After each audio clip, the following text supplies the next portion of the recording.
सभी को नमस्कार। चलते चलते अंत नहीं, अंत बिना छुटकारा नहीं, इसलिए तपस है, धुआं है यानी इच्छा है, जान लेने की, पहचान लेने की। लद्दाख में राग विराग।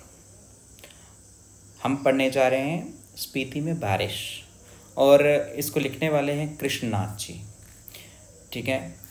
और इससे पहले हम आरोह बाग 1 की सभी पाठ जो है वो पढ़ चुके हैं, और सभी पाठ हमारे इस चैनल पे अवेलेबल भी हैं। सभी को पढ़िए।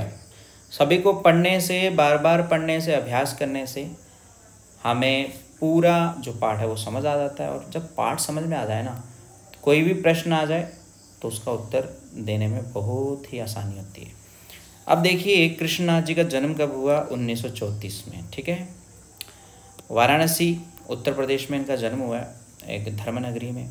प्रमुख रचनाएं हैं इनकी लद्दाख में राग विराग, किन्नर धर्मलोक, स्पीति में बारिश, पृथ्वी परिक्रमा, हिमालय यात्रा, अरुणाचल यात्रा, बौद्ध निबंधावली। हिंदी और अंग्रेजी में कई पुस्तकों का संपादन। मतलब इनका ज़्यादातर घुमक्कड़ प्रवृत्ति के ही हैं, और पहाड़ी इलाकों से ज़्यादा संबंध है इनका। लोहिया सम्मान इनको मिला था। मृत्यु इनकी सन 2016 में ही हुई है। कृष्णनाथ के व्यक्तित्व के कई पहलू हैं। काशी हिंदू विश्वविद्यालय से अर्थशास्त्र में एमए के बाद उनका झुकाव समाजवादी आंदोलन और बौद्ध दर्शन की ओर हो गया। बौद्ध दर्शन में उनकी गहरी पैठ है। वे अर्थशास्त्र के विद्वान हैं और काशी विद्यापीठ में इसी विषय के प्रोफेसर भी रहे। किसके प्रोफेसर रहे वो? अर्थशास्त्र के। अंग्रेजी और हिंदी दोनों भाषाओं पर उनका अधिकार है, और दोनों की पत्रकारिता से भी उनका जुड़ाव रहा।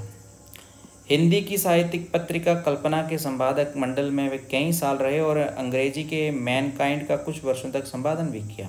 राजनीति, पत्रकारिता और अध्यापन की प्रक्रिया से गुजरते गुजरते वे बौद्ध दर्शन की ओर मुड़े। भारतीय और तिब्बती आचार्यों के साथ बैठकर उन्होंने नागार्जुन के दर्शन और वज्रयानी परंपरा का अध्ययन शुरू किया। भारतीय चिंतक जे कृष्णमूर्ति ने जब बौद्ध विद्वानों के साथ चिंतन मनन शुरू किया तो कृष्णनाथ भी उसमें शामिल थे। बौद्ध दर्शन पर कृष्णनाथ जी ने काफ़ी कुछ लिखा है, बहुत कुछ लिखा है बौद्ध दर्शन पर। किसने? कृष्णनाथ जी ने। इतना कुछ करने के बावजूद कृष्णनाथ जी का सृजन आकांक्षा पूरी नहीं हुई। उन्हें लगता था कि जो भी मैं बना रहा हूँ वो अभी तक पूरा नहीं हो पाया है, इसलिए वे यायावर हो गए। यायावर कहते हैं घूमने वाले इंसानों को। ठीक है। इसलिए वो क्या हो गए? यायावार, घुमक्कड़ प्रवृत्ति के हो गए। एक यायावारी तो उन्होंने वैचारिक धरातल पर की थी, दूसरी सांसारिक अर्थ में। उन्होंने हिमालय की यात्रा शुरू की और उन स्थलों को खोजना और खंगालना शुरू किया जो बौद्ध धर्म और भारतीय मिथकों से जुड़े हैं। फिर जब उन्होंने इस यात्रा को शब्दों में बांधना शुरू किया तो यात्रा वृत्तांत जैसी विधा अनूठी विलक्षणता से भर गई। कृष्णनाथ जहाँ की यात्रा करते वहाँ वे सिर्फ पर्यटक नहीं होते, बल्कि एक तत्ववेत्ता की तरह वहाँ का अध्ययन करते चलते हैं। पर वे शुष्क अध्ययन नहीं करते, बल्कि उस स्थान विशेष से जुड़ी स्मृतियों को गाढ़ते हैं। ये वे स्मृतियाँ होती हैं जो इतिहास के प्रवाह में सिर्फ स्थानीय होकर रह गई हैं, लेकिन जिनका संपूर्ण भारतीय लोकमानस से गहरा रिश्ता है। पहाड़ के किसी छोटे बड़े शिखर पर दुबक कर बैठी वे विस्मित सी स्मृति मानो कृष्णनाथ की प्रतीक्षा कर रही हो कि वे आएँ, उसे देखें और उसके बारे में लिखकर उसे जनमानस के पास ले जाएं। कृष्णनाथ के यात्रा वृत्तांत स्थान विशेष से जुड़े होकर भी भाषा, इतिहास, पुराण का संसार समेटे हुए हैं। पाठक उनके साथ खुद यात्रा करने लगता है। वह लोग जो इन स्थानों की यात्रा कर चुके होते हैं, वे भी अगर कृष्णनाथ की यात्रा वृत्तांत को पढ़ेंगे तो उन्हें कुछ नया लगेगा। उन्हें महसूस होगा कि उनकी पुरानी यात्रा अधूरी थी और कृष्णनाथ की यात्रा वृत्तांत को पढ़कर वह पूरी हुई। स्पीति में बारिश पाठ एक यात्रा वृत्तांत है। स्पीति हिमाचल के मध्य में स्थित है। ये स्थान अपनी भौगोलिक एवं प्राकृतिक विशेषताओं के कारण अन्य पर्वतीय स्थलों से भिन्न है। लेखक ने इस पाठ में स्पीति की जनसंख्या, ऋतु, फसल, जलवायु तथा भूगोल का वर्णन किया है जो परस्पर एक दूसरे से संबंधित है। पाठ में दुर्गम क्षेत्र स्पीति में रहने वाले लोगों की कठिनाई भरे जीवन का भी वर्णन किया गया है। कुछ युवा पर्यटकों का पहुंचना स्पीति के पर्यावरण को बदल सकता है। ठंडे रेगिस्तान जैसे स्पीति के लिए उनका आना वहाँ बूंदों भरा एक सुखद संयोग बन सकता है। स्पीति में बारिश, इस पाठ को हम पढ़ेंगे, तो चलिए जानते हैं स्पीति में बारिश। स्पीति हिमाचल प्रदेश के लाहौल स्पीति जिले की तहसील है। ठीक है। लाहौल स्पीति एक ज़िला है तो उसकी एक तहसील है स्पीति। लाहौल स्पीति का ये योग भी आकस्मिक ही है। इनमें बहुत योगायोग नहीं है। ऊंचे दर्रों और कठिन रास्तों के कारण इतिहास में भी कम रहा है। अलंग्य भूगोल यहाँ इतिहास का एक बड़ा कारक है। अब जबकि संचार में कुछ सुधार हुआ है, तभी लाहौल स्पीति का योग प्रायः वायरलेस सेट के जरिए है, जो केलंग और काजा के बीच खड़कता रहता है। फिर भी केलंग के बादशाह को भय लगा रहता है कि कहीं काजा का सूबेदार उसकी अवज्ञा तो नहीं कर रहा, कहीं बगावत तो नहीं करने वाला है। लेकिन सिवाय वायरलेस सेट पर संदेश भेजने के वह कर भी क्या सकता है। बसंत में भी 170 मील जाना आना कठिन है, शीत में प्रायः असंभव है। प्राचीन काल में शायद स्पीति भारतीय साम्राज्यों का अनाम अंग रही। जब ये साम्राज्य टूटे तो ये स्वतंत्र रही है। फिर मध्य युग में प्रायः लद्दाख मंडल और कभी कश्मीर मंडल, कभी बुशहर मंडल, कभी कुल्लू मंडल, कभी ब्रिटिश भारत के तहत रही है। तब भी प्रायः स्वायत्त रही है। इसकी स्वायत्तता भूगोल ने सिरजी है। भूगोल ही इसकी रक्षा करता है, भूगोल ही इसका संहार भी करता है। पहले कभी उन राजाओं का कोई हरकारा आता था तो उसके आते जाते वह अल्प बसंत बीत जाता था।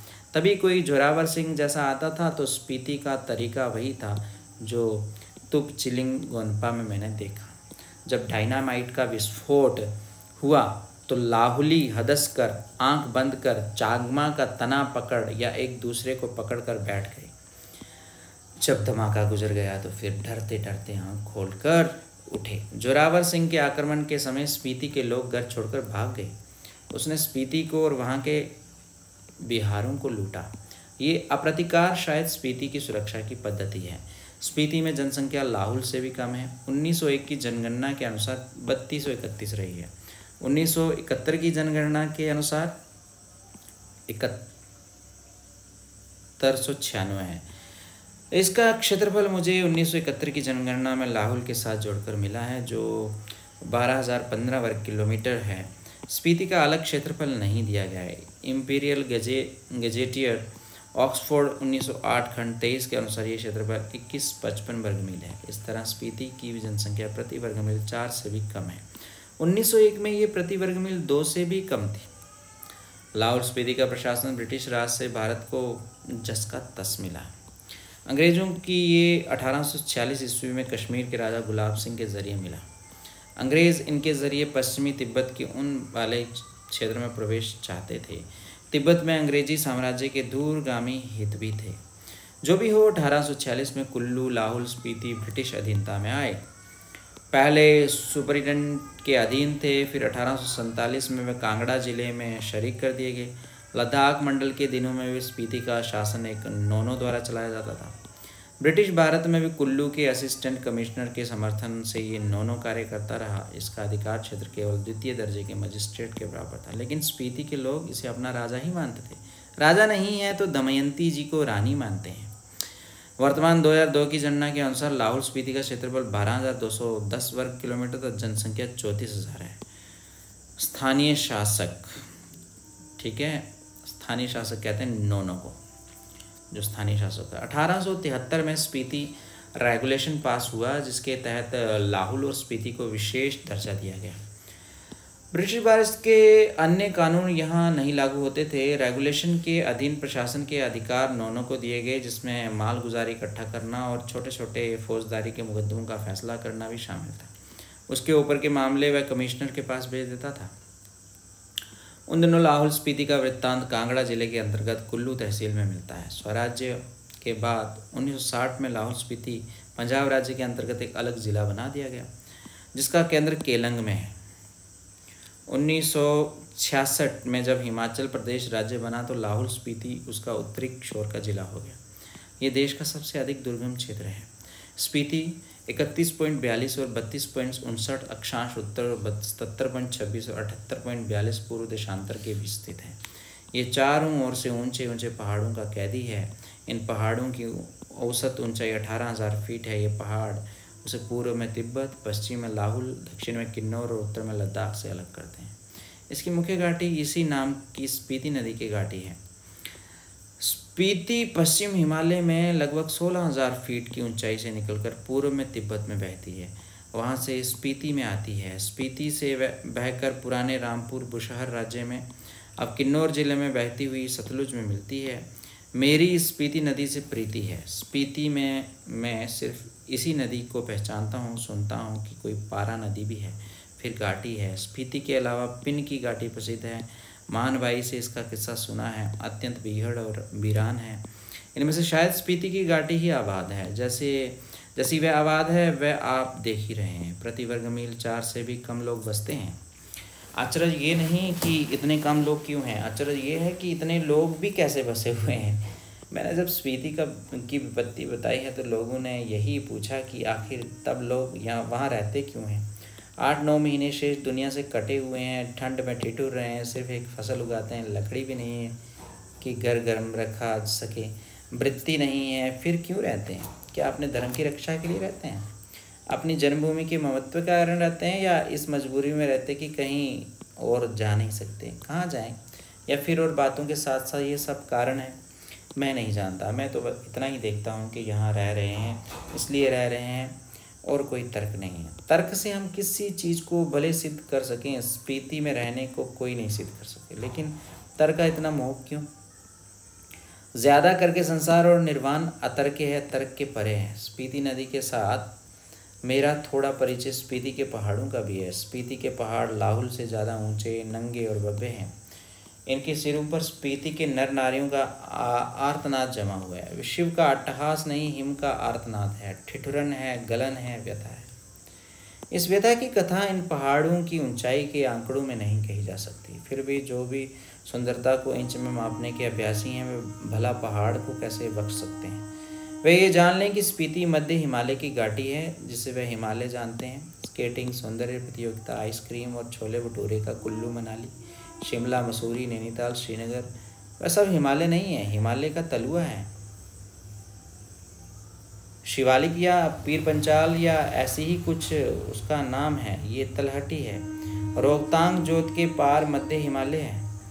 इसमें ही लाहुल स्पीति की घाटियाँ हैं। इन घाटियों की औसत ऊंचाई नापी गई है। श्री कनिंघम के अनुसार लाहुल की समुद्र की सतह से ऊंचाई 10,535 फीट है।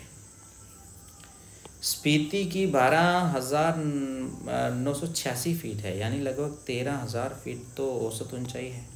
मध्य हिमालय की जो श्रेणियां स्पीति को घेरे हुए हैं, उनमें से जो उत्तर में है उसे 12 लाचा श्रेणियों का विस्तार समझें। 12 लाचा दर्रे की ऊंचाई का अनुमान 16,221 फीट से लगाकर 16,500 फीट का लगा जाए। इस पर्वत श्रेणी में 2 चोटियों की ऊंचाई 21,000 फीट से अधिक है। दक्षिण में जो श्रेणी है वह माने श्रेणी कहलाती है। इसका क्या अर्थ है? कहीं ये बौद्धों के माने मंत्र के नाम पर तो नहीं? ओ मनी पद्मे हूँ, इनका बीज मंत्र है। इसका बड़ा महत्व है। इसे संक्षेप में माने कहते हैं। कहीं इस श्रेणी का नाम इस माने के नाम पर तो नहीं है? अगर नहीं है तो करने जैसा है। यहाँ इन पहाड़ियों में माने का इतना जाप हुआ है कि ये नाम उन श्रेणियों को दे डालना ही सहज है। इम्पीरियल गजेंटियर में माने श्रेणी की ऊंचाई 21,646 फीट बताई गई है। ये तो इस श्रेणी की किसी चोटी की ऊंचाई होगी। पूरी श्रेणी की ऊंचाई तो एक नहीं होगी। इसमें जो छोटी छोटी चोटियां हैं उनकी ऊंचाई भी 17,000 फीट से अधिक है। कई गांव समुद्र की सतह से 13,000 फीट से ऊंचे बसे हैं। 1 या 2 14,000 फीट की ऊंचाई पर हैं। ये मध्य हिमालय है। इसमें स्पीति स्थित है। इसके पार बाह्य हिमालय दिखता है। इसकी एक चोटी 23,064 फीट ऊंची बताई जाती है। इसमें कई चोटियाँ 20,000 फीट से अधिक ऊंची हैं। मैं ऊंचाई के माप के चक्कर में नहीं हूँ, ना इनसे होड़ लगाने के पक्ष में हूँ। वह एक बार लोसर में जो कर लिया सो बस है। इन ऊंचाइयों से होड़ लगाना मृत्यु है। हाँ, कभी कभी उनका मान मर्दन करना मर्द और औरत की शान है। मैं सोचता हूँ कि देश और दुनिया के मैदानों से और पहाड़ों से युवक युवतियाँ आएँ और पहले तो स्वयं अपने अहंकार को गलाएं, फिर इन चोटियों के अहंकार को चूर करें। उस आनंद का अनुभव करें जो साहस और कुवत से यौवन में ही प्राप्त होता है। अहंकार का ही मामला नहीं है। ये माने की चोटियाँ बूढ़े लामाओं के जाप से उदास हो गई हैं। युवक युवकियाँ किलोल करें तो ये भी हर्षित हों। अभी तो इन पर स्फीति का आर्तनाद जमा हुआ है। वह इस युवा अट्टहास की गर्मी से कुछ तो पिघलें। ये एक युवा निमंत्रण है। ये ध्वनि मंत्र है जो ध्यान साधना के लिए प्रयुक्त होता है। बोधिसत्व आर्य अवलोकितेश्वर ने इस मंत्र का सबसे पहले उच्चारण किया था। इसके उच्चारण से करुणा की उत्पत्ति होती है। किसकी बात हो रही है? किसकी बात हो रही है? किसकी बात हो रही है? मणिपद में हूँ की। ओम मणिपद में हूँ, ये ध्वनि मंत्र है। जैसे ओम ये ध्वनि मंत्र है ना, वैसे ही ये स्पीति का कुछ क्षेत्र दिखाई दे रहा है यहाँ पर। लाहुल की तरह ही स्पीति में भी 2 ही ऋतुएं होती हैं। कहीं मैंने 6 ऋतुओं का बखान किया है, वह अभ्यास दोष के कारण है। यहाँ जून से सितंबर तक की एक अल्पकालिक वसंत ऋतु है। शेष वर्ष शीत ऋतु होती है। वसंत में जुलाई में औसत तापमान 15 डिग्री सेंटीग्रेड और शीत में जनवरी में औसत तापमान 8 डिग्री रिकॉर्ड किया गया है। औसत से कुछ अंदाज़ा नहीं लगता। वसंत में दिन गर्म होता है, रात ठंडी होती है। शीत में क्या होता है, इसकी कल्पना ही की जा सकती है, कभी रहकर देखा जा सकता है। स्पीति में वसंत लाहुल से भी कम दिनों का होता है। वसंत में भी यहाँ फूल नहीं खिलते, ना हरियाली आती है, ना वह गंध होती है। दिसंबर से घाटी में फिर बर्फ़ पड़ने लगती है, अप्रैल मई तक रहती है। यहाँ ठंडक भी लाहुल से ज़्यादा पड़ती है। नदी नाले सब जम जाते हैं और हवाएं तेज चलती हैं।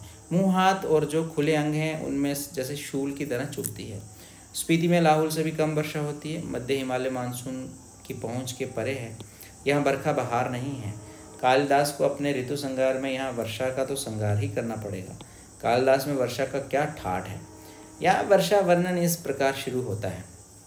प्रिय जल की फुहारों से भरे बादलों के मतवाले हाथी पर चढ़ा हुआ, चमकती हुई बिजलियों की झाड़ियों को फहराता हुआ और बादलों की गरज के नगाड़े बजाता हुआ ये कामी जनों का प्रिय पावस राजाओं का सा ठाट बाट बनाकर आ पहुंचा। ये पावस यहाँ नहीं पहुंचता है। कालिदास की वर्षा की शोभा विंध्याचल में है, हिमालय की इन मध्य की घाटियों में नहीं है। मैं नहीं जानता कि इसका लालित्य लाहुल स्पीति के नर नारी समझ भी पाएंगे या नहीं। वर्षा उनके संवेदन का अंग नहीं है। वे ये जानते नहीं हैं कि बरसात में नदियाँ बहती हैं, बादल बरसते, मस्त हाथी चिंगाड़ते हैं, जंगल हरे भरे हो जाते हैं, अपने प्यारों से बिछड़ी हुई स्त्रियाँ रोती कलपती हैं, मोर नाचते हैं और बंदर चुप मार कर गुफाओं में जा सकते हैं। अगर कालिदास यहाँ आकर कहें कि अपने बहुत से सुंदर गुणों से सुहानी लगने वाली स्त्रियों का जी खिलाने वाली, पेड़ों को टहनियों और बेलों की सच्ची सखी तथा सभी जीवों का प्राण बनी हुई वर्षा ऋतु आपके मन की सब सांदें पूरी करे, तो शायद स्पीति के नर नारी यही पूछेंगे, ये देवता कौन है, कहाँ रहता है, यहाँ क्यों नहीं आता। स्पीति में कभी कभी बारिश होती है। वर्षा ऋतु यहाँ मन की साध पूरी नहीं करती। धरती सूखी, ठंडी और बंध्या रहती है। सीधी साल में एक फसल होती है। मुख्य फसलें हैं 2 किस्म का, जौ, गेहूँ, मटर और सरसों। इसमें भी जौ मुख्य है। सिंचाई का साधन पहाड़ों से आ रहे नाले हैं या उन पर बनाए कूल हैं। ये नालियाँ पहाड़ों के किनारे किनारे बहुत दूर तक जाती हैं। स्पीति नदी का तट इतना चौड़ा है कि इसका पानी किसी काम में नहीं आ पाता। स्पीति में ऐसी भूमि बहुत है जो खेती के लायक बनाई जा सकती है। शर्त इतनी है कि इसके लिए स्पीति में जल उलीचा जाए या फिर पानी का कोई स्रोत पहुंचाया जाए। स्पीति में कोई फल नहीं होता। मटर और सरसों को छोड़कर कोई सब्जी नहीं होती। शायद ऊंचाई, वायुमंडल के दबाव में कमी, ठंड की अधिकता, वर्षा की कमी वगैरह के कारण ये पेड़ नहीं होते। इसलिए स्पीति विशेषकर नंगी और वीरान है। वर्षा यहाँ एक घटना है, एक सुखद संयोग है। हम काजा के डाक बंगले में सो रहे थे तो लगा कि कोई खिड़की खड़का रहा है। आधी रात का भी पिछला पैर है। इस समय कौन है? लैंप की लो तेज की खिड़की का एक पल्ला खोला तो देखा तेज हवा का झोंका मुंह और हाथ को जैसे छीलने लगा। मैंने पल्ला बिठा दिया, उसकी आड़ से देखने लगा। देखा कि बारिश हो रही थी। मैं उसे देख नहीं रहा था, सुन रहा था। अंधेरा, ठंड और हवा का झोंका आ रहा था, जैसे बर्फ का अंश लिए तुषार जैसी बूंदें पड़ रही थी, जैसे नगाड़े पर थाप पड़ रही थी। दुंगछेन को हवा बजा रही थी। महाशंख की ध्वनि घाटी में तैर रही थी। स्पीति की घाटी में वर्षा हो रही थी। कमरे में ठंड पड़ रही थी। मैं बिस्तर में पड़ा मालूम नहीं कब सो गया। सुबह उठा, चाय पीते पीते सुना कि स्पीति के लोग कह रहे हैं कि हमारी यात्रा शुभ है। स्पीति में बहुत दिनों बाद बारिश हुई है। तो ऐसा तो पहाड़ों में होता ही है, बहुत देर बाद बारिश होती है। ठीक है, तो ये कुछ प्रश्न हैं, इनको देख लीजिएगा।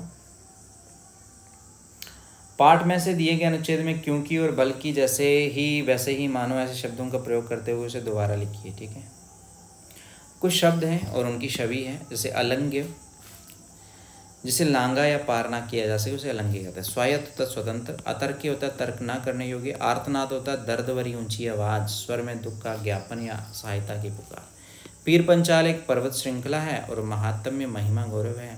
कुवत होती है बल शक्ति, ठीक है। छह ऋतुएं होती हैं, जैसे बसंत, ग्रीष्म, वर्षा, शरद, शिशिर, हेमंत। तुषार कहते हैं हिम और बर्फ को कहते हैं तुषार, ठीक है। और दुंगछेन हो गया एक तरह का वाद्य यंत्र, महाशंख जिसे फूंक मारकर बजाया जाता है। तो ये था हमारा पाठ। कैसा लगा आपको ज़रूर बताइएगा। वीडियो को लाइक करें और चैनल पे नए हैं तो सब्सक्राइब कर लें और बाकी लोगों तक भी पहुंचाएं, शेयर करें। इसे पढ़ना है, आनंद से पढ़ना है और अच्छे से समझना है। यही हमारा टारगेट रहना चाहिए इस कहानी को पढ़ने में।